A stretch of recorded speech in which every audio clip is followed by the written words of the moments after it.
बिस्मिल्लाहिर्रहमानिर्रहीम। अस्सलाम वालेकुम।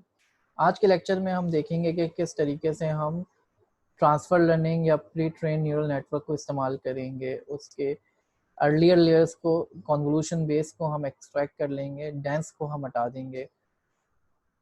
कन्वोल्यूशन बेस को हम इस्तेमाल करते हुए उससे को इमेजेस पास करेंगे और वो हमें फीचर्स निकाल के देगा। फिर उस उन फीचर्स के ऊपर हम अपना एक नया मॉडल ट्रेन कराएंगे। तो चलते हैं ज़रा कोड की तरफ।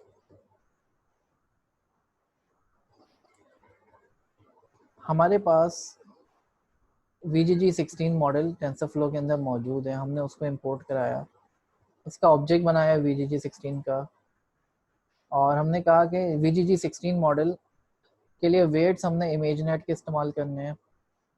इंक्लूड टॉप हमने फॉल्स रखा क्योंकि हम चाहते हैं कि ये कन्वोल्यूशन बेस को एक्सट्रैक्ट करे, डेंस लेयर को एक्सट्रैक्ट ना करे। इनपुट शेप 150 बाय 150 बाय 3 रखी।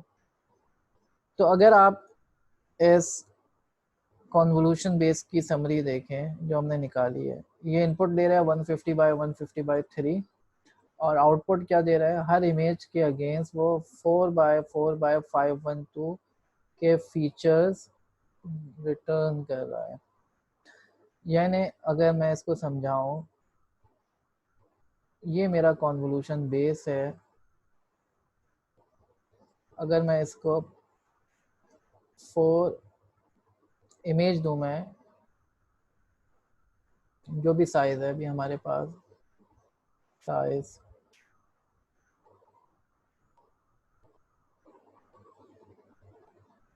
जो इमेज का है 150 बाय 150 बाय 3, तो मैं इसको 150 बाय 150 बाय 3 पास करूं। 150 बाय 150 बाय 3,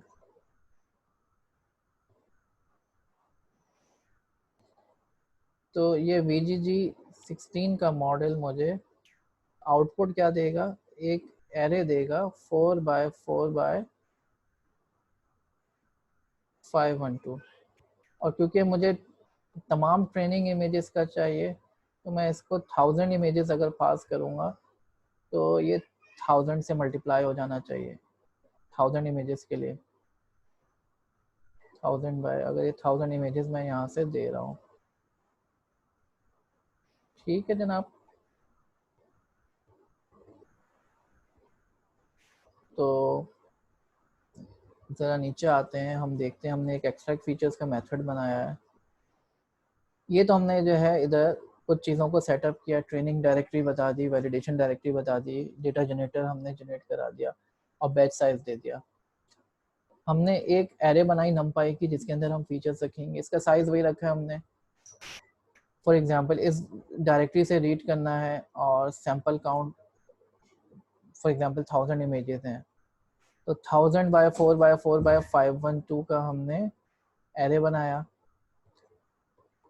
डेटा जनरेटर को बोला हमने कि उस पर्टिकुलर डायरेक्टरी से फ्लो करो, और जब वो वहाँ से रीड करेगा तो डेटा जनरेटर दो चीज़ें हमें रिटर्न करेगा। एक तो लेबल्स भी हमें चाहिए होंगे क्योंकि हमें ट्रेनिंग कराना है। हम ट्रेनिंग के लिए जो है फीचर्स भी एक्सट्रैक्ट कर रहे हैं और लेबल्स भी हमें चाहिए कि ये किस इमेज के लेबल्स हैं। इमेज का फीचर भी चाहिए हमें, और ये भी पता होना चाहिए कि इस इमेज का लेबल क्या है, ये कैट की इमेज है या डॉग की इमेज है। तो जब हम इसके ऊपर लूप चलाएंगे तो हमें ये दो चीज़ें देगा, इमेजेस भी रीड करेगा, बैच में रीड करेगा। 20 इमेजेस उसने उठाई डायरेक्टरी से और साथ में लेबल्स भी उठाया। अब इस इमेज को जो उसने उठाया है, मैंने कन्वोल्यूशन बेस को मैं इनपुट दूंगा उसको इमेज, और ये मुझे फीचर्स निकाल के देगा। ये एक मॉडल है क्योंकि इसको इनपुट कैसे दिया जाएगा, प्रेडिक्ट करवाने के लिए इनपुट दिया जाएगा और इसकी प्रेडिक्शन जो है वो फीचर्स होंगे एक्चुअली। उन फीचर्स को हम अपनी नमपाई की एरे के अंदर डाल देंगे, और जब हमारे पास जितनी भी इमेजेस का हमने बोले फीचर्स निकालने के लिए, मिसाल के तौर पर 1000 पे हम पहुंच जाएंगे तो हम ब्रेक लगा देंगे। तो इस एक्सट्रैक्ट फीचर को हम पहले बोलेंगे ट्रेनिंग डायरेक्टरी से तुम जो है फीचर्स निकालो 2000 इमेजेस के लिए, फिर वैलिडेशन डायरेक्टरी से निकालो 1000 इमेजेस के लिए, और फिर टेस्ट डायरेक्टरी से निकालो।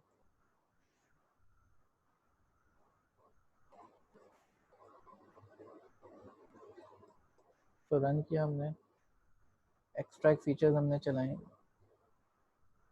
फिर हमने एक अलग से मॉडल बनाया टेंसर फ्लो का, जिसमें यहाँ पे कॉन्वोल्यूशन का कोई काम नहीं कर रहे हमने, फीचर्स निकल गए। अब इस मॉडल को इनपुट क्या देंगे हम, फीचर्स देंगे और वाई हमारा लेबल्स होंगे। तो हम डेंस यूज़ कर रहे हैं क्लासिफिकेशन के लिए, इसको हमने ट्रेन कराना होगा अपने फीचर्स के थ्रू, जो फीचर्स निकल गए।